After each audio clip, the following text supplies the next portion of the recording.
കാശ് കൊടുത്ത് സ്വന്തമായി വാങ്ങി ആധാരം ചെയ്ത് കരമടച്ച് എല്ലാ ഡോക്യുമെൻറ്റുകളോടും കൂടിയുള്ള ആ ഭൂമി അത് ലീസിനെടുത്ത് വന്നോ, അതിൽ നിന്ന് 3 സെൻറ്റ് തരാമെന്നൊക്കെ പറയുമ്പോൾ അത് അവരെ ഇൻസൾട്ട് ചെയ്യുന്നതാണ്. അപ്പോൾ അത് അത്തരത്തിലുള്ള സെറ്റിൽമെൻറ്റുകൾ അസാധ്യം. ഇപ്പോൾ വഖഫ് ട്രൈബ്യൂണലിലാണ് ഈ കേസ് നിൽക്കുന്നത്. വഖഫാണോ വഖഫല്ലയോ എന്ന വിധി ട്രൈബ്യൂണലിൽ പറയാനിരിക്കുന്നതേ ഉള്ളൂ. അതുകൊണ്ട് തന്നെ ഈ വിധി വരുന്നതുവരെ കാത്തു നിൽക്കാതെ ഒരു ലാൻഡ് അക്വിസിഷനോ ഒരു കോമ്പൻസേഷനോ അല്ലെങ്കിൽ ഈ ആളുകൾക്ക് പട്ടയം കൊടുക്കൽ എന്നൊക്കെ പറയുന്ന പരിപാടിയോ ഇതൊന്നും നടക്കുന്ന കാര്യമല്ല. വഖഫാണ് എന്ന് വിധി വന്നാൽ പിന്നെ ഇവർ നിയമം അനുസരിച്ച് എൻക്രോച്ചേഴ്സാണ്.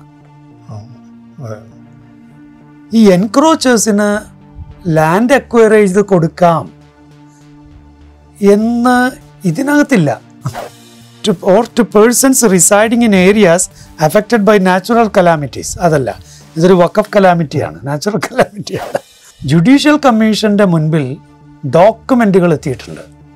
പറഞ്ഞ നോഡൽ ഓഫീസർ കൊടുത്തിട്ടുള്ള സകല ഡോക്യുമെൻറ്റുകളും റൈറ്റ് ടു ഇൻഫർമേഷൻ വെച്ച് എൻ്റെ കയ്യിലിരിപ്പുണ്ട്. ഇത് ആർക്കും വായിച്ചു നോക്കാവുന്നതേ ഉള്ളൂ.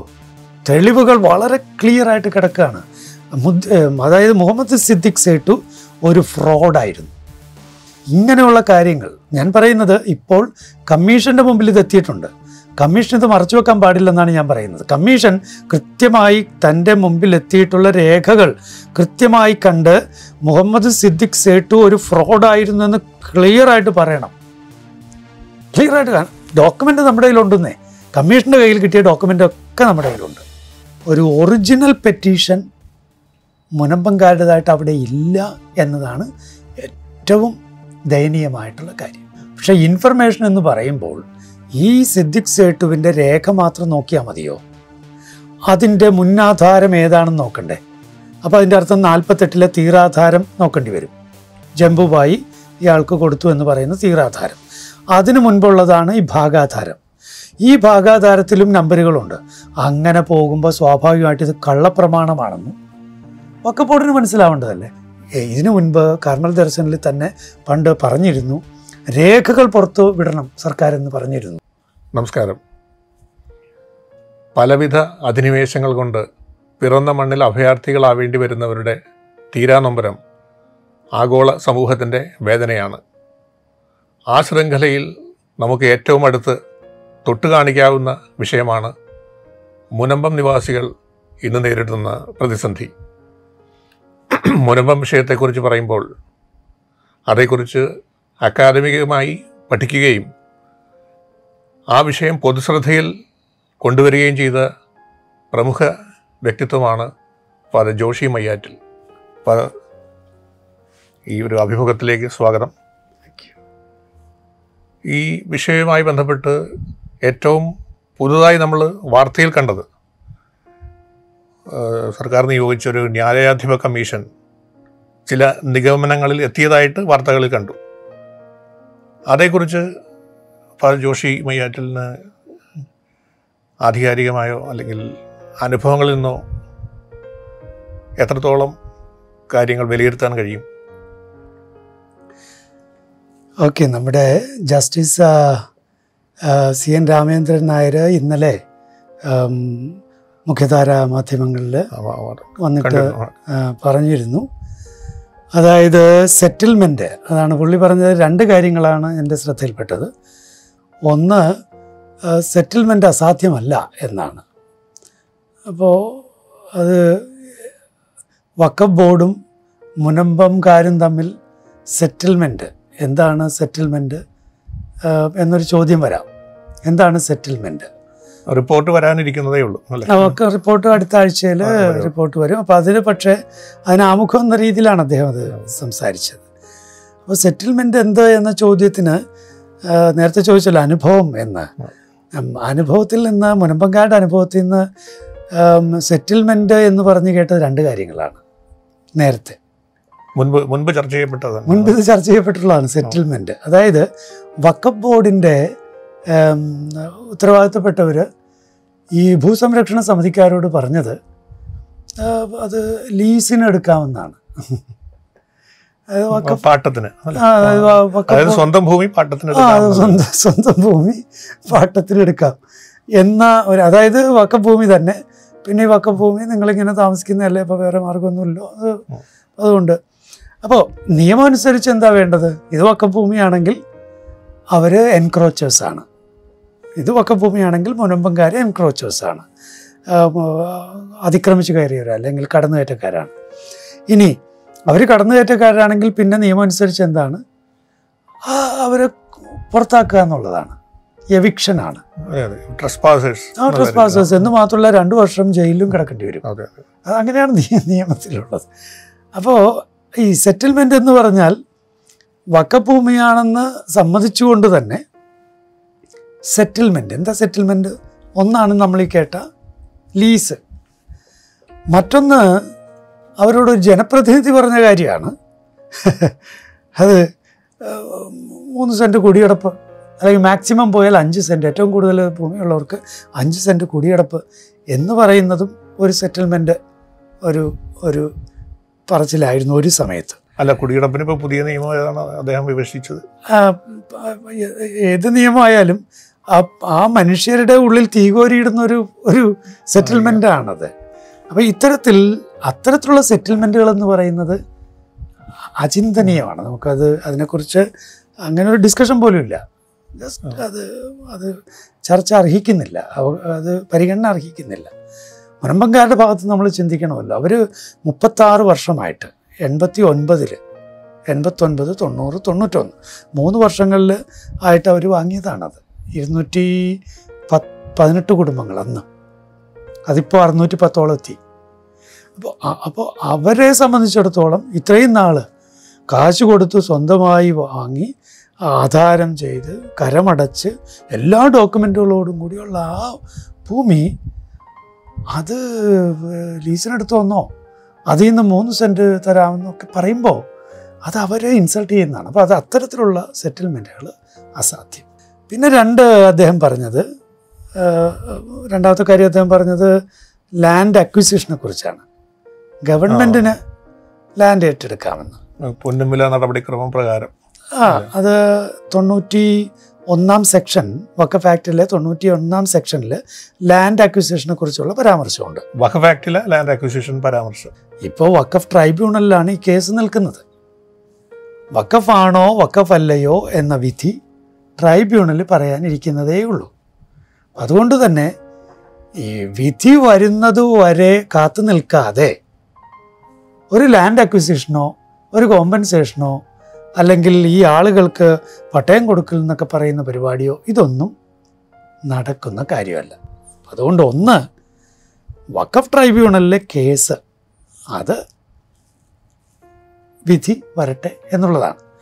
അപ്പോൾ ഇന്നലെ തന്നെ അദ്ദേഹം സൂചിപ്പിച്ചു, വഖഫ് ട്രൈബ്യൂണലിൽ മുനമ്പംകാർ ജയിച്ചാൽ, അതായത് ഇത് വഖഫ് അല്ല എന്ന വിധി വഖഫ് ട്രൈബ്യൂണൽ നടത്തിയാൽ അതോടെ പ്രശ്നം തീരുന്നു.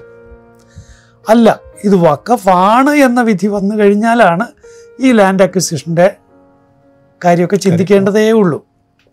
2013 ലാൻഡ് അക്വിസിഷൻ ആക്റ്റാണ് ഇപ്പോൾ നിലവിലുള്ളത്, പ്രാബല്യത്തിലുള്ളത്. അപ്പം ഞാനത് കാണുകയാണ്.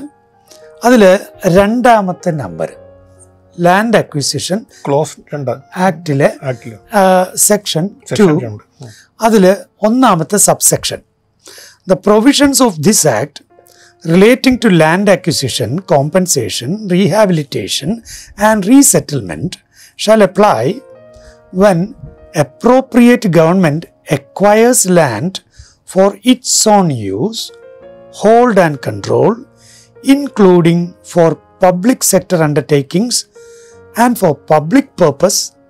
ഇത്രയും വരുമ്പോൾ പബ്ലിക് പർപ്പസുമായിട്ട് ബന്ധപ്പെട്ട് അതൊന്നും ഇതിന് ബാധകമല്ല.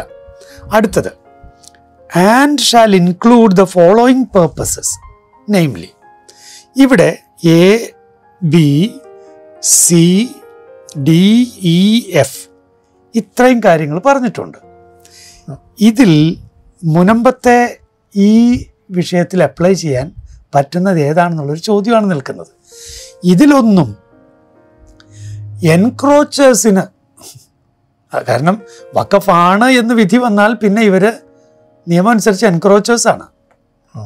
അതെ.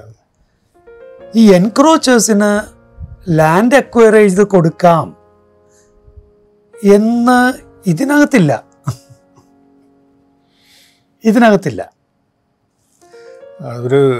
ഒരു ക്രൈമിനെ സാധൂകരിക്കണ പോലെ അത് നിയമം കൊണ്ട് സാധൂകരിക്കുന്ന പോലെയാവും. അല്ലെങ്കിൽ ഇതിൽ എഫില് ഞാൻ വായിക്കാം, project for residential purposes to the poor. അപ്പോൾ പാവപ്പെട്ടവർക്ക് താമസിക്കാൻ അതിനുവേണ്ടി ഏറ്റെടുക്കാം. അല്ലെങ്കിൽ project for residential purposes to the poor or landless. അപ്പോൾ മുനമ്പംകാർ ഭൂരഹിതരാകുന്നു.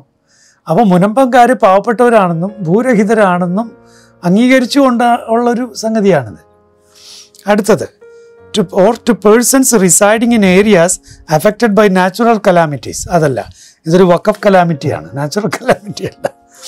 or to persons displaced or affected by reason of the implementation of any scheme undertaken by the government, any local authority or a corporation owned or controlled by the state. ഇതിൽ മൂന്നാമത്തേത്, ഇപ്പോൾ ഇതൊരു corporate ബോഡിയാണ്. ഈ പറയുന്ന ഒരു ബോർഡാണ്, വഖഫ് board ഒരു കോർപ്പറേറ്റ് ബോഡിയാണ്, ഒരു ഗ്രാൻഡ് ഇൻ എയ്ഡ് ബോഡി. അതെ. അപ്പോൾ അവിടെ owned and or controlled by the state, അതും ഓക്കെയാണ്. പക്ഷേ scheme undertaken by corporation owned or controlled by the state എന്ന് പറയുമ്പോൾ ഇതിന് എങ്ങനെ അപ്ലൈ ചെയ്യും എന്നുള്ളൊരു ചോദ്യം നിൽക്കുന്നുണ്ട്. ഇതിൽ ഏത് വച്ചിട്ടാണ് ഈ ലാൻഡ് അക്വിസിഷൻ ഒക്കെയാണ് എന്ന് ജുഡീഷ്യൽ കമ്മീഷൻ പറയുന്നതെന്ന് അദ്ദേഹം വെളിവാക്കിയിട്ടില്ല. അത് റിപ്പോർട്ട് മുഴുവൻ പഠിച്ചാലേ നമുക്ക് മനസ്സിലാവുള്ളൂ. അതിൽ നമ്മൾ അതിന് മുൻപ് ഇതൊന്ന് നോക്കുകയാണ്. ലാൻഡ് അക്വിസിഷൻ ആക്ട് 2013 പറയുന്ന സാധ്യതകൾ ഇതൊക്കെയാണ്. അത് വെച്ച് നോക്കുമ്പോൾ വഖഫാണെന്ന് അംഗീകരിച്ചു കഴിഞ്ഞാൽ പിന്നെ മുനമ്പംകാർ എൻക്രോച്ചേഴ്സാണ്. എൻക്രോച്ചേഴ്സിന് വേണ്ടി ഒരു ലാൻഡ് അക്വിസിഷൻ ഇതിൽ പറഞ്ഞിട്ടില്ല. ഇനി അല്ല, അവർ പൂറാണെന്നോ ലാൻഡ്ലെസ് ആണെന്നോ ഒക്കെ പറഞ്ഞു വേണമെങ്കിൽ ഒരുപക്ഷെ സ്ഥാപിക്കാം, പിന്നെ അതിനനുസൃതമായിട്ട് ഭൂമി ഏറ്റെടുക്കാം. അങ്ങനെ ഒരുപക്ഷെ സാധ്യമായേക്കാം. ഇങ്ങനൊരു സംഗതിയാണ് പറയാനുള്ളത്. പക്ഷേ ഇത് വഖഫല്ല എന്നുള്ളതാണല്ലോ യാഥാർത്ഥ്യം. ഇത് വഖഫല്ല എന്നുള്ളതിന് അതാണ് എനിക്ക് തോന്നുന്നത് നമ്മൾ ചിന്തിക്കേണ്ടത്. ഇത് വഖഫല്ല. എന്തുകൊണ്ട് വഖഫല്ല? പൂർണ്ണ തെളിവുകളുണ്ട്. പ്രത്യേകിച്ച് ജുഡീഷ്യൽ കമ്മീഷൻ ഇപ്പോൾ പറയേണ്ടിയിരുന്നത് ഇത് ലാൻഡ് അക്വിസിഷൻ നടത്താം അല്ലെങ്കിൽ സെറ്റിൽമെൻറ്റ് നടത്താം എന്നായിരുന്നില്ലെന്നാണ് എൻ്റെ അഭിപ്രായം കേട്ടോ. എൻ്റെ അഭിപ്രായം, ജുഡീഷ്യൽ കമ്മീഷൻ്റെ മുൻപിൽ ഡോക്യുമെൻറ്റുകൾ എത്തിയിട്ടുണ്ട്. ഒരു നോഡൽ ഓഫീസറെ വെച്ച് ഈ ഭൂമി സംബന്ധമായ ഡോക്യുമെൻറ്റുകളൊക്കെ ജുഡീഷ്യൽ കമ്മീഷൻ്റെ പക്കലെത്തിയിട്ടുണ്ട്. ജുഡീഷ്യൽ കമ്മീഷൻ അത് മുഴുവൻ വായിച്ച് നോക്കിയോ? അതിലുള്ള കാര്യങ്ങൾ കൃത്യമായി പുറത്തു കൊണ്ടുവന്നോ? റിപ്പോർട്ട് വന്നാലേ അറിയാൻ പറ്റുള്ളൂ. ഏതായാലും ഇപ്പറഞ്ഞ നോഡൽ ഓഫീസർ കൊടുത്തിട്ടുള്ള സകല ഡോക്യുമെൻറ്റുകളും റൈറ്റ് ടു ഇൻഫർമേഷൻ വെച്ച് എൻ്റെ കയ്യിലിരിപ്പുണ്ട്. എൻ്റെ കയ്യിൽ ഇത് മുഴുവനും ഉണ്ട്. അത് വായിച്ചു നോക്കുമ്പോൾ മുഹമ്മദ് സിദ്ദിഖ് സേട്ടു എന്ന് പറയുന്നയാൾ, അയാൾ കള്ളപ്രമാണം രചിച്ച്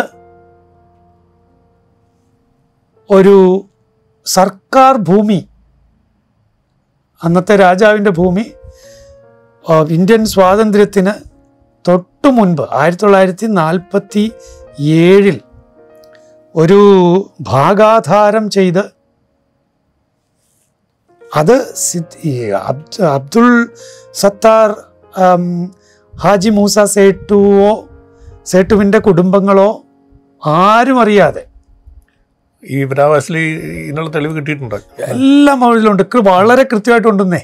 ഇത് ആർക്കും വായിച്ചു നോക്കാവുന്നതേ ഉള്ളൂ. തെളിവുകൾ വളരെ ക്ലിയർ ആയിട്ട് കിടക്കുകയാണ്. അതായത് മുഹമ്മദ് സിദ്ദിഖ് സേട്ടു ഒരു ഫ്രോഡായിരുന്നു. അദ്ദേഹത്തിന് യാതൊരു അവകാശവും ഇല്ലാത്ത ഭൂമി ആമിന എന്ന് പറയുന്ന ഒരു മൈനറിൻ്റെ കെയർ ടേക്കർ അല്ലെങ്കിൽ ഗാർഡിയൻ കോടതി തന്നെ നിയമിച്ചു എന്ന് പറഞ്ഞ് തെറ്റായ പരാമർശം നടത്തിക്കൊണ്ടാണ് ഈ ഭാഗാധാരം ഉണ്ടാക്കിയിരിക്കുന്നത്. അതിലൊപ്പിട്ടിരിക്കുന്നത് ഈ മൂസ സേട്ടുവിൻ്റെ 4 സഹോദരിമാർക്ക് വേണ്ടി ഒരു സഹോദരി പോലും നേരിട്ട് ഒപ്പിട്ടിട്ടില്ല, പ്രോക്സി വെച്ചിട്ടാണ് ഒപ്പിട്ടിരിക്കുന്നത്. അതെല്ലാം ചുരുക്കി പറഞ്ഞാൽ ഇടപ്പള്ളി രജിസ്റ്റർ ഓഫീസിലെ അന്നത്തെ ഒരു ഓഫീസറുമായിട്ട് ധാരണ വരുത്തി ചെയ്തതായിട്ടേ നമുക്ക് ഇത് വായിക്കുമ്പോൾ മനസ്സിലാവുള്ളൂ, വളരെ ക്ലിയറായിട്ട്. എന്നിട്ട് അതിലെ ഒരു ജംബുബായി മൂസ സേട്ടു, ആരാണ് മൂസ സേട്ടു? അബ്ദുൾ സത്താർ ഹാജി മൂസ സേട്ടുവിൻ്റെ മകനാണ് കരീം സേട്ടു. കരീം സേട്ടുവിൻ്റെ മകനാണ് മൂസ സേട്ടു. മൂസ സേട്ടുവിൻ്റെ മകളാണ് ആമിന. അവൾക്ക് 7 വയസ്സുള്ളപ്പോൾ ഈ അപ്പൻ മരണപ്പെടുകയാണ്, ബാപ്പ മരണപ്പെടുകയാണ്. അപ്പോൾ മൈനർ ശരിക്കും രേഖകൾ പ്രകാരം ഇവളുടെ ഗാർഡിയനായിരുന്നത് ഇവളുടെ അമ്മ, നേരത്തെ മരണപ്പെട്ട അമ്മയുടെ സഹോദരൻ, അങ്കിളാണ് ഗാർഡിയൻ. ഒരു ഇസ്മാൻ ഈസ സേട്ടാണ്. നിയമാനുസൃതമായിട്ട് കിട്ടിയതാണോ ആ ഗാർഡിയൻഷിപ്പ്? അതെ, കോടതി കൊടുത്തതാണ്. അന്നത്തെ കോടതി, അന്നത്തെ 5 കൈമൾ കോടതി കൊടുത്തതാണ്, സ്വാതന്ത്ര്യത്തിന് മുമ്പുള്ള. അതെ, 5 കൈമൾ കോടതി കൊടുത്തതാണ്. അപ്പോൾ അദ്ദേഹമാണ് ഗാർഡിയൻ. പക്ഷെ അദ്ദേഹം മരിച്ചു. അപ്പോൾ പിന്നെ ഗാർഡിയനായിട്ട് വരുന്നത് ഒരു യാക്കൂബ് സേട്ടാണ്. ഇത്രയേ ഉള്ളൂ. ഈ സിദ്ദിഖ് സേട്ടു എന്ന് പറയുന്ന ഒരാൾ ഈ കുട്ടിയുടെ ഗാർഡിയനായോ അല്ലെങ്കിൽ കെയർ ടേക്കറായോ കോടതി നിയോഗിച്ചതായിട്ട് ഈ രേഖകളിലൊന്നുമില്ല. അതവിടെ സൂചിപ്പിച്ചിട്ടുമുണ്ട്, അതിലകത്ത് എഴുതി വെച്ചിട്ടുണ്ട്. അപ്പോൾ ഇങ്ങനെ ഒരു സ്വന്തമല്ലാത്ത ഭൂമി, സർക്കാരിൻ്റെതായ ഭൂമി ഇയാൾ തട്ടിയെടുത്തതാണ്. 2, ആമിന എന്ന് പറയുന്ന പെൺകുട്ടിക്ക് 11 വയസ്സാണ് 1950. മൂസ സേട്ടുവിൻ്റെ വസ്തുക്കൾ ഭാഗം വെച്ചു എന്ന് പറയുന്ന 47 ഡോക്യുമെൻ്റ് ഉണ്ടല്ലോ, സ്വാതന്ത്ര്യത്തിന് തൊട്ട് മുമ്പ് 17 ദിവസം മുമ്പ് രജിസ്റ്റർ ചെയ്തത്. കാരണം സ്വാതന്ത്ര്യം കിട്ടിക്കഴിഞ്ഞാൽ പിന്നെ അത് ഭാരത സർക്കാരിൻ്റെ ആയി, കേരള സർക്കാരിൻ്റെ ഭൂമിയായിട്ട് മാറും. അതിനു മുൻപ് ഒരു കാര്യം കൂടി ഓർക്കണം. ഈ അബ്ദുൾ സത്താർ ഹാജി മൂസ സേട്ടു എന്ന് പറയുന്നയാൾ വളരെ നീതിമാനായിരുന്നു. കാരണം രാജാവ് പണ്ടാരോഗ വെറും പാട്ടമായി ഭൂമി നികത്തി കൃഷി ചെയ്യുക എന്ന ഒറ്റ ലക്ഷ്യത്തോടെ കൊടുത്തതാണ് ഈ മുനമ്പത്തെ ഭൂമിയും ചേർത്തല, അതുപോലെ 2-3 സ്ഥലങ്ങളുടെ ഉണ്ട് അവിടെ ഉണ്ടായിരുന്നു ഇദ്ദേഹത്തിന്. ഇതൊന്നും അദ്ദേഹത്തിന് 55 വയസ്സുള്ളപ്പോൾ അദ്ദേഹം തൻ്റെ മക്കളിലേക്ക് കൊടുത്ത വസ്തുവകളുടെ ലിസ്റ്റിൽ ഇതില്ല. അത് സ്വന്തം ഭൂമിയല്ല എന്നുള്ള ഉത്തമ ബോധ്യത്തെ തുടർന്ന് ഉത്തമ ബോധ്യമുണ്ട്. അത് വളരെ നീതിമാനായിരുന്നു അദ്ദേഹം. അതുകൊണ്ട് ഈ മുനമ്പം അദ്ദേഹത്തിൻ്റെ അവകാശത്തിൽ പെടുത്തിയിട്ടില്ല. അത് കരീം സേട്ടുവിൻ്റെ അവകാശത്തിൽ വന്നിട്ടില്ല മുനമ്പം, മൂസ സേട്ടുവിൻ്റെ അവകാശത്തിലും വന്നിട്ടില്ല മുനമ്പം. അപ്പോൾ ഇതാണ് അതിൻ്റെ. നമുക്ക് ഈ വസ്തുതകളൊക്കെ നമുക്ക് ഈ വഖഫ് കോടതിയെ ധരിപ്പിക്കാൻ സാധ്യതയുണ്ടോ? തീർച്ചയായിട്ടും അതാണ് വേണ്ടത്. വഖഫ് ട്രൈബ്യൂണലിൽ വളരെ ഗൗരവമായ വാദങ്ങൾ ഇതുവരെ വന്നിട്ടില്ല. ഇങ്ങനെയുള്ള കാര്യങ്ങൾ ഞാൻ പറയുന്നത് ഇപ്പോൾ കമ്മീഷൻ്റെ മുമ്പിൽ ഇതെത്തിയിട്ടുണ്ട്. കമ്മീഷൻ ഇത് മറച്ചു വെക്കാൻ പാടില്ലെന്നാണ് ഞാൻ പറയുന്നത്. കമ്മീഷൻ കൃത്യമായി തൻ്റെ മുമ്പിൽ എത്തിയിട്ടുള്ള രേഖകൾ കൃത്യമായി കണ്ട് മുഹമ്മദ് സിദ്ദിഖ് സേട്ടു ഒരു ഫ്രോഡായിരുന്നു എന്ന് ക്ലിയറായിട്ട് പറയണം. ക്ലിയറായിട്ട് ഡോക്യുമെൻ്റ് നമ്മുടെ കയ്യിലുണ്ടെന്നേ, കമ്മീഷൻ്റെ കയ്യിൽ കിട്ടിയ ഡോക്യുമെൻ്റ് ഒക്കെ നമ്മുടെ കയ്യിലുണ്ട്. ഇനി അപ്പോൾ ഇപ്പം നമ്മൾ കോടതിയുടെ കാര്യം പറയുന്നു. വഖഫ് ട്രൈബ്യൂണലിൽ അറിയാമല്ലോ 2023 മുതലാണ് ഈ കേസ് ഉള്ളത്. ഫാറൂഖ് കോളേജ് 2 കേസാണ് ഫയൽ ചെയ്തിട്ടുള്ളത്. പക്ഷേ അവിടെ എതിർകക്ഷിയായിട്ട് തീർച്ചയായിട്ടും വഖഫ് ബോർഡുണ്ട്. പക്ഷെ ഇത്രയും നാളായിട്ടും ഒരു 3ാമത്തെ ആളായിട്ട് ഒരു ഒറിജിനൽ പെറ്റീഷൻ മുനമ്പംകാരുടേതായിട്ട് അവിടെ ഇല്ല എന്നതാണ് ഏറ്റവും ദയനീയമായിട്ടുള്ള കാര്യം. അതെന്തുകൊണ്ടാണ് അങ്ങനെ സംഭവിച്ചത്? അത് നിക്ഷിപ്ത താല്പര്യക്കാർ ഇത് വളരെ വ്യക്തമാണ്. ഫാറൂഖ് കോളേജിൻ്റെ ആ കേസിൽ വെറുതെ ഭാഗം ചേരുക, കക്ഷി ചേരുക മാത്രമാണ് ചെയ്തത്. അല്ലാതെ സ്വതന്ത്രമായ ഒരു ഒറിജിനൽ ആപ്ലിക്കേഷൻ നടത്തിയില്ല. അപ്പോൾ അതുകൊണ്ട് തന്നെ ഈ വക കാര്യങ്ങളൊന്നും അവിടെ അവതരിപ്പിക്കാൻ കഴിഞ്ഞിട്ടും ഇല്ല. ഏത് ഈ പറഞ്ഞ ഈ സിദ്ദിഖ് സേട്ടുവിൻ്റെ കാര്യവും ആമിനയുടെ മൈനർ സ്റ്റേറ്റസും പണ്ടാരവകം വെറും പാട്ടം എന്നുള്ള കാര്യങ്ങളൊക്കെ അവതരിപ്പിക്കണമെങ്കിൽ ഒരു സെപ്പറേറ്റ് ഇത് വരേണ്ടതുണ്ട്. ഏതായാലും ഇപ്പോൾ പുതിയ ജസ്റ്റിസ് ചാർജ് എടുത്തിരിക്കുന്നു, ജഡ്ജ് ചാർജ് എടുത്തിരിക്കുന്നു. ഒരു മിനിമോൾ എന്നോ മറ്റോ പേരുള്ള ഒരു ലേഡിയാണ് പുതിയ ജസ്റ്റിസ്. പഴയ ജസ്റ്റിസ് രാജൻ തട്ടിൽ അദ്ദേഹം ആ സ്ഥാനത്ത് നിന്ന് മാറി. ഇനിയെങ്കിലും ഒരു ഒറിജിനൽ ഒരു ആപ്ലിക്കേഷൻ ആയിട്ട് അവിടെ കക്ഷി ചേർന്ന് സ്വന്തമായി ഈ നിവാസികളുടേതായിട്ട് അവിടെ വന്നിട്ടില്ല. അതെ, OA വരണം. OA വന്നാലേ കാര്യമുള്ളൂ. അല്ലാതെ ഈ പറഞ്ഞ കക്ഷിയേരലുകൊണ്ട് ഒരു കഥയും ഇല്ല. അങ്ങനെ വന്നാൽ ഉറപ്പാണ്, എനിക്ക് 100% ഉറപ്പാണ്, ഇത് വഖഫ് അല്ല എന്ന വിധി വരാൻ ഒരു ബുദ്ധിമുട്ടില്ല. വഖഫ് ബോർഡ് ഇത് വഖഫാണ് എന്ന് പറയണമെങ്കിൽ, സെക്ഷൻ 40 പ്രകാരം പറയണമെങ്കിൽ ഇൻഫർമേഷൻ കളക്ട് ചെയ്യണമെന്ന് സെക്ഷൻ 40 ഇൻഫർമേഷൻ ഉദ്ദേശം അത് ഭൂമിയുടേതായിട്ടുള്ള അവിടെയാണ്. അതിന് നിർവചനമില്ല. പക്ഷെ ഇൻഫർമേഷൻ എന്ന് പറയുമ്പോൾ ഈ സിദ്ദിഖ് സേട്ടുവിൻ്റെ രേഖ മാത്രം നോക്കിയാൽ മതിയോ? അതിൻ്റെ മുന്നാധാരം ഏതാണെന്ന് നോക്കണ്ടേ? അപ്പോൾ അതിൻ്റെ അർത്ഥം 48 തീരാധാരം നോക്കേണ്ടി വരും. ജംബുബായി ഇയാൾക്ക് കൊടുത്തു എന്ന് പറയുന്ന തീരാധാരം. അതിനു മുൻപുള്ളതാണ് ഈ ഭാഗാധാരം. ഈ ഭാഗാധാരത്തിലും നമ്പറുകളുണ്ട്. അങ്ങനെ പോകുമ്പോൾ സ്വാഭാവികമായിട്ട് ഇത് കള്ളപ്രമാണമാണെന്ന് വഖഫ് ബോർഡിന് മനസ്സിലാവേണ്ടതല്ലേ? ഈ കോറിലേഷൻസ് ഒന്നും വേണ്ട വിധത്തിൽ നോക്കിയിട്ടില്ല. അത് നമുക്ക് ബോധ്യപ്പെടുന്നുണ്ടോ? ഉറപ്പായിട്ടും അത് ബോധ്യപ്പെടുന്നു എന്ന് മാത്രമല്ല, ഈ ജുഡീഷ്യൽ കമ്മീഷൻ്റെ കയ്യിലെത്തിയിരിക്കുന്ന രേഖകളിൽ കൃത്യമായ നോട്ടിങ് വരെയുണ്ട്. മുഹമ്മദ് സിദ്ദിഖ് സേട്ടു ഈ കുടുംബത്തിൽ ഉള്ള ആളല്ല എന്ന് കൃത്യമായിട്ടുണ്ട്. കാരണം എന്താണെന്നറിയോ? അവിടെ കൃത്യം തലമുറ പടം വരച്ചു വരെ കൊടുത്തിരിക്കുക. ഫാമിലി ട്രീ തന്നെയുണ്ട്. ഫാമിലി ട്രീ കൃത്യം കൊടുത്തിരിക്കുക. ഇത് വളരെ സുന്ദരമായിട്ട് ആ ഉദ്യോഗസ്ഥർ അത് വർക്ക് ചെയ്തിട്ടുണ്ട്. സുന്ദരമായിട്ട് എന്തു കനപ്പെട്ട രേഖകളാണെന്നറിയാവോ? ഞാൻ പറയുന്ന ഈ രേഖകൾ ഞാൻ ഇതിനു മുൻപ് കർണൽ ദർശനിൽ തന്നെ പണ്ട് പറഞ്ഞിരുന്നു, രേഖകൾ പുറത്തു വിടണം സർക്കാരെന്ന് പറഞ്ഞിരുന്നു. പ്രേക്ഷകരത് ഓർക്കുമെന്ന് ഞാൻ വിചാരിക്കുകയാണ്. രേഖകൾ പുറത്തു വിടണം. കാരണം ഞങ്ങളുടേതായ വ്യക്തിപരമായ അന്വേഷണത്തിലൂടെ ചില രേഖകളിൽ ഞങ്ങൾ എത്തിയിരുന്നു അന്ന് തന്നെ. ഈ പറയുന്ന ചില രേഖകൾ ഓൾറെഡി ഞങ്ങൾ അന്ന് കണ്ടുപിടിച്ച രേഖകളാണ്. അപ്പം അതുകൊണ്ട് ഞങ്ങൾക്ക് ബോധ്യമായിരുന്നു ഇത് കള്ളക്കളികൾ ഇവിടെ നടന്നിട്ടുണ്ട്. അതുകൊണ്ടാണ് അന്ന് തന്നെ സർക്കാർ രേഖകൾ പുറത്തു വിടണമെന്ന് പറഞ്ഞത്. ദൈവാനുഗ്രഹം കൊണ്ട് ഈ കമ്മീഷൻ വെച്ചതിലെ ഏറ്റവും വലിയ ഗുണം എന്താണെന്ന് വെച്ചാൽ ഈ രേഖകൾ പൊതുസ്വത്തായിട്ട് വന്നിട്ടുണ്ട്.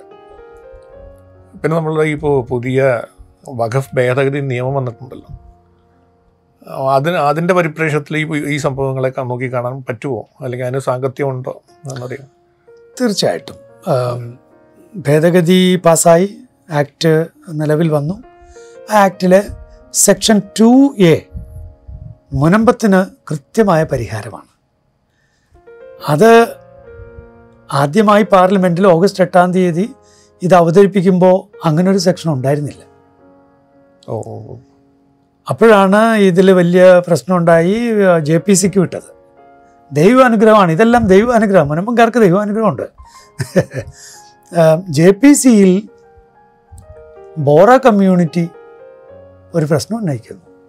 ഈ സംയുക്ത പാർലമെന്ററി കമ്മിറ്റിയിൽ മുമ്പിൽ ഷിയ കമ്മ്യൂണിറ്റിയുടെ കീഴിൽ വരുന്നൊരു ന്യൂനപക്ഷമായ, നല്ല വിദ്യാഭ്യാസവും വളരെ ഉന്നതമായ ജീവിതശൈലികളുമുള്ള ഒരു ന്യൂനപക്ഷമായ ബോറ കമ്മ്യൂണിറ്റി, മുസ്ലിങ്ങൾ തന്നെ, അതുപോലെ അഗാഖാനി കമ്മ്യൂണിറ്റി. പക്ഷെ അതിൽ ഈ ബോറ കമ്മ്യൂണിറ്റി JPCയുടെ മുമ്പിൽ ഒരു വിഷയം അവതരിപ്പിക്കുന്നു. ഞങ്ങൾക്ക് ഞങ്ങളുടേതായ തനതായ ശൈലികളുണ്ട്. ഞങ്ങൾക്ക് വഖഫ് എന്ന് പറയുന്ന പരിപാടി ആ രീതിയിലല്ല, ട്രസ്റ്റ്, ഞങ്ങളുടെ ആത്മീയാചാര്യൻ്റെ കീഴിലുള്ള ട്രസ്റ്റ് ആണ്. ഇപ്പം എന്താ പറ്റിയിരിക്കുന്നത്? ഞങ്ങളുടെ ഐഡൻറ്റിറ്റി കീപ്പ് ചെയ്യാൻ പറ്റുന്നില്ല. ഈ ട്രസ്റ്റും വഖഫ് ബോർഡിൻ്റെ കീഴിലാണ്. വഖഫ് ആക്ടിൻ്റെ രീതിയിലേ പോകുന്നുള്ളൂ. അപ്പം ഞങ്ങൾക്ക് ഞങ്ങളുടേതായ ആ രീതി പാലിക്കാൻ ഞങ്ങൾക്ക് അവസരം തരണം എന്ന് അവരാവശ്യപ്പെട്ടതിൻ്റെ വെളിച്ചത്തിലാണ് സെക്ഷൻ 2A വന്നത്. ഇപ്പം സെക്ഷൻ 2Aയിൽ പറഞ്ഞിരിക്കുന്നത് ട്രസ്റ്റുകൾക്കും അതുപോലെ സൊസൈറ്റികൾക്കും അതിന് വഖഫ് സമാനതയുണ്ടെങ്കിൽ പോലും അത് വഖഫ് ആക്ടിന് കീഴിൽ വരുന്നില്ല എന്നാണ്. അവർക്ക് സ്വതന്ത്രമായ നിലപാടെടുക്കാൻ അവകാശമുണ്ട്. അത് ഇതെന്ത് വന്നാലും ഈ വഖഫ് ബോർഡും വഖഫ് ആക്റ്റൊക്കെ ഉള്ളത് എന്തിനു വേണ്ടിയാ? ഈ സ്വത്ത് അന്യാധീനപ്പെട്ടു പോകാതെ ഇത് കൃത്യമായിട്ട് അത് പാലിക്കപ്പെടണം, അത്രയല്ലേ ഉള്ളൂ. അപ്പോൾ ട്രസ്റ്റിലും സൊസൈറ്റിയിലും ആണെങ്കിൽ കൃത്യമായിട്ട് അത് പാലിക്കപ്പെടും. അത് തന്നെ സംഭവം പരിരക്ഷയുള്ളതാണ്. അത് മറ്റേത് മുത്തവല്ലികളുടെ കയ്യിൽ ഇരിക്കുന്നതുകൊണ്ടാണ് ഈ പ്രശ്നമൊക്കെ ഉണ്ടാകുന്നത്. വൈയക്തികമായിട്ട് മാറും. ഇവിടെയാണ് വിഷയങ്ങൾ. അതിന്റെ ജനറൽ എഫക്റ്റ്, അതായത് ഇപ്പോൾ കാരുണ്യമാണല്ലോ ആത്യന്തികമായിട്ട് ഇതിൽ ലക്ഷ്യം വെക്കുന്നത്. അപ്പോൾ അത് നടപ്പാകാനായിട്ട് അല്ലെ കൂടുതൽ. അപ്പം അതുകൊണ്ട് ഇത് ഫറൂഖ് കോളേജ് ഒരു സൊസൈറ്റിയാണ്, രജിസ്റ്റേർഡ് സൊസൈറ്റിയുടെ കീഴിലുള്ളതാണ്. അതുകൊണ്ട് ഫറൂഖ് കോളേജിന് നൽകപ്പെട്ടിട്ടുള്ള ഈ ഭൂമി ഇപ്പോൾ 2A പ്രമാണിച്ച് വഖഫ് ആക്ടിന് കീഴിൽ അല്ല. അതാണ് അതിൻ്റെ സൊല്യൂഷൻ. അപ്പോൾ ഇത് കേന്ദ്ര നിയമം ഒന്നിനും പരിഹാരമല്ല എന്ന രീതിയിലൊരു വളരെ വിപുലമായ പ്രചാരണം ഇവിടെ നടന്നത്. അത് വളരെ തെറ്റിദ്ധാരണജനകമാണ് എന്നാണ്. ബോധപൂർവം ശ്രമിക്കുകയാണ്, വളരെ ബോധപൂർവം ശ്രമിച്ചുകൊണ്ടിരിക്കുകയാണ്. അതിൽ പരിഹാരം ഉണ്ടെന്ന് അറിഞ്ഞത് കൊണ്ടല്ലേ മുസ്ലിം ലീഗ് സുപ്രീം കോടതിയിൽ ഇത് കൊടുത്തേക്കണത്, 2A ക്യാൻസൽ ചെയ്യണമെന്ന് പറഞ്ഞിട്ട്. അപ്പോൾ 2A ക്യാൻസൽ ചെയ്യണമെന്ന് പറഞ്ഞിട്ട് മുസ്ലിം ലീഗ് സുപ്രീം കോടതിയിൽ കക്ഷി ചേർന്നത് 74 പേര് കക്ഷി ചേർന്നിട്ടുണ്ട്. അതിൽ മുസ്ലിം ലീഗും ചേർന്നിട്ടുണ്ട്. പക്ഷെ അവരുടെ വാദങ്ങൾ എൻ്റെ കയ്യിലുണ്ട്. മുസ്ലിം ലീഗിൻ്റെ അവിടെ അവതരിപ്പിച്ച ആ സംഗതികൾ കയ്യിലുണ്ട്. അതിൽ പറഞ്ഞിരിക്കുകയാണ് 2A അത് അങ്ങനെയുള്ളത് എടുത്തു കളയണം എന്നാണ് പോയിരിക്കുന്നത്. അപ്പോൾ അവർക്കറിയാം സൊല്യൂഷനുണ്ട്, ആ സൊല്യൂഷൻ വേണ്ടെന്നാണ് പറയുന്നത്. ഈ റൂളുകളൊക്കെ നിലവിൽ വന്നിട്ടില്ലല്ലോ, റൂൾസ് 108A അത് തന്നെ. അപ്പം 108B പറയുന്നു. അപ്പോൾ ഈ ഇടക്കാര് പറയുന്നുണ്ടായിരുന്നു, ഇപ്പം എന്താ ഈ ആക്ട് വന്നല്ലോ, ഇപ്പോൾ ഒന്ന് എന്നിട്ട് സൊല്യൂഷൻ ആയില്ലല്ലോ എന്ന് പറയും. അറിയാഞ്ഞിട്ടല്ല, ഒരു ആക്ട് വന്നാൽ 108B പറയുന്നത് കേന്ദ്ര സർക്കാർ റൂൾസ് ഉണ്ടാക്കണം. ആ റൂൾസ് പക്ഷേ പാർലമെൻറ്റിലെ ഇരുസഭകളിലും അവതരിപ്പിച്ച് അവിടെ പാസ്സാകണം. ആ പാസ്സാകുന്ന മുറക്ക് സംസ്ഥാന സർക്കാരിൽ നടപ്പാക്കേണ്ടി വരും. അത് മിക്കവാറും കളക്ടർ വഴിയായിരിക്കും എന്ന് വിചാരിക്കും. ഒരു നിയമം വന്നു കഴിഞ്ഞാൽ അത് ഏത് ഉപാധി മാർഗം നടപ്പാക്കണം എന്നുള്ളതല്ലേ ചട്ടം. അതെ, ചട്ടം. അതിന്റെ ടൂള് അത് വ്യക്തമാക്കിയാൽ മാത്രമേ ഇഫക്റ്റ് ആവുള്ളൂ, ആക്ടിന് എഫക്റ്റീവ്. പക്ഷേ ഈ സുപ്രീം കോടതി നിൽക്കുന്ന കേസാണ് ഇപ്പോൾ തടസ്സമായിട്ട് നിൽക്കുന്നത്. കാരണം അത് നിൽക്കുന്നിടത്തോളം കാലം ഈ സംഗതികൾ പാർലമെന്റിൽ അവർക്ക് എങ്ങനെ കൊണ്ടുവരാൻ പറ്റും എന്നുള്ളൊരു വിഷയമുണ്ട്. അങ്ങനെ ഒരു സാങ്കേതിക പ്രശ്നമുണ്ടോ? എന്തിനെങ്കിലും സ്റ്റേ വരാം. ഇപ്പോൾ ഉദാഹരണത്തിന് സ്റ്റേ വന്നാൽ, ഏതെങ്കിലും ഒരു സ്റ്റേ വന്നാൽ അത് ഒഴിവാക്കിക്കൊണ്ട് ചെയ്യാൻ പറ്റുമെന്ന് ഞാൻ വിചാരിക്കുന്നു. എനിക്ക് അതിൻ്റെ കോംപ്ലിക്കേഷൻസ് അറിഞ്ഞുകൂടാ. ഒഴിവാക്കിക്കൊണ്ട് പാർലമെന്റ് ചെയ്യാൻ കഴിയുമെന്ന് വിചാരിക്കുന്നു. ഇനി അല്ലെങ്കിൽ ഇത് നീണ്ടുപോയാലോ?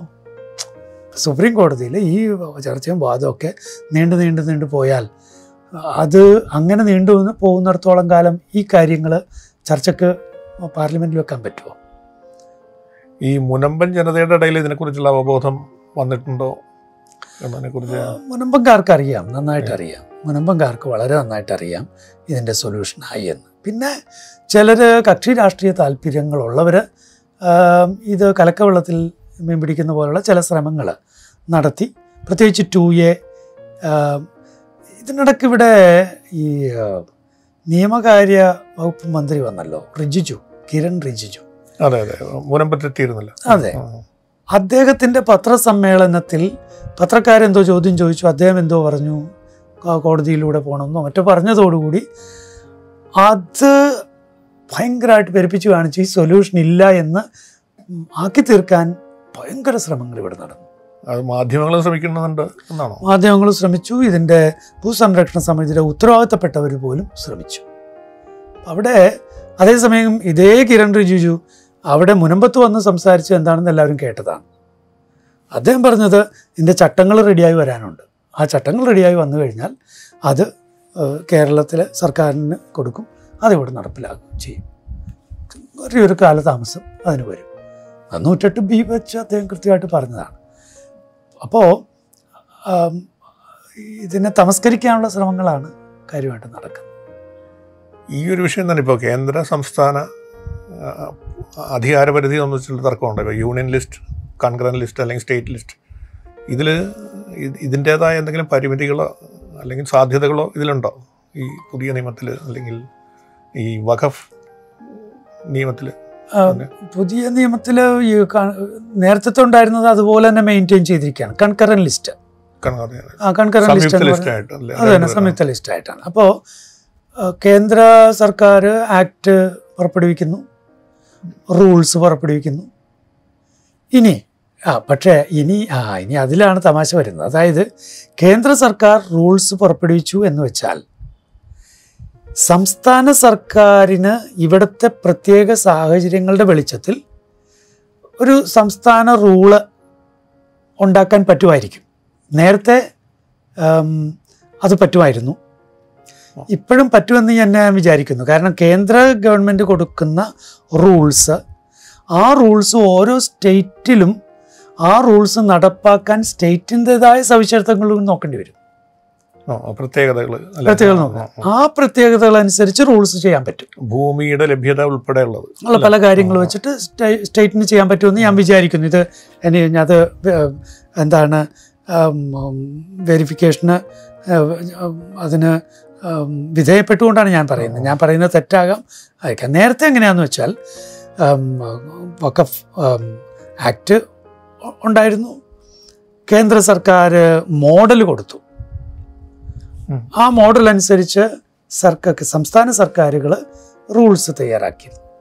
പക്ഷെ ഇപ്പോൾ വെറും മോഡലല്ല, റൂള് തന്നെ തയ്യാറാക്കണം എന്നാണ് 108B പറഞ്ഞിരിക്കുന്നത്. അതുകൊണ്ട് എനിക്ക് സംശയമുണ്ട് സംസ്ഥാന സർക്കാരുകളുടെ ആ ഒരു ഫ്രീഡം എന്തുമാത്രം ഉണ്ടെന്ന്. ഏതായാലും നേരത്തെ ആയാലും ഇപ്പോഴായാലും കൺകറന്റ് ലിസ്റ്റ് എന്ന് പറയുമ്പോഴും കേന്ദ്ര സർക്കാർ പുറപ്പെടുവിക്കുന്നതിന് വിരുദ്ധമായി പോകാൻ സംസ്ഥാന സർക്കാരിന് അവകാശമില്ല.